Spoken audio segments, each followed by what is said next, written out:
പരുന്തിനെ അതിന്റെ ജീവിതത്തിലേക്ക് തിരികെ എത്തിച്ച ഒരു കൂട്ടം മനുഷ്യരുടെ കഥയിലേക്കാണ് നമ്മൾ ഇനി പോകുന്നത്. കോഴിക്കോട് ജില്ലാ കോടതിയിൽ നിന്നുള്ള രക്ഷാപ്രവർത്തന ദൃശ്യങ്ങളൊക്കെ ഇപ്പോൾ സമൂഹ മാധ്യമങ്ങളിൽ വൈറലാണ്. ആ ദൃശ്യങ്ങളിലേക്ക് നമുക്ക് ആദ്യം പോകാം.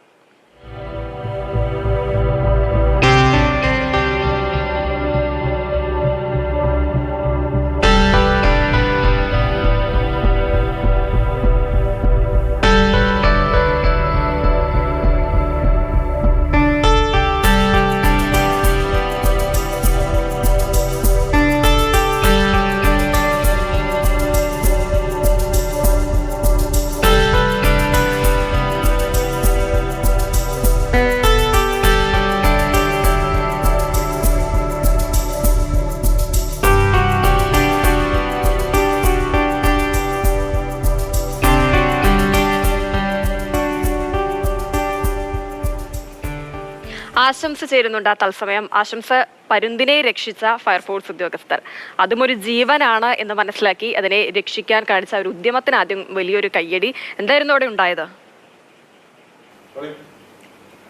കോഴിക്കോട് ജില്ലാ കോടതിയിൽ നിന്നുള്ള ഈ ദൃശ്യങ്ങളാണ് ഇന്ന് സമൂഹ മാധ്യമത്തിൽ വൈറലായിക്കൊണ്ടിരിക്കുന്നത്. ജില്ലാ കോടതിയുടെ നടുക്കായിട്ട് ഒരു വലിയൊരു പൂമരമുണ്ട്. ആ പൂമരത്തിൻ്റെ ഏറ്റവും മുകളിലുള്ള ശിഖരത്തിൽ ഒരു പട്ടത്തിൻ്റെ നൈലോൺ നൂൽ ഉൾപ്പെട്ടിട്ടുണ്ടായിരുന്നു. ഈ നൂലിൽ ഒരു പരുന്ത് അകപ്പെട്ടു.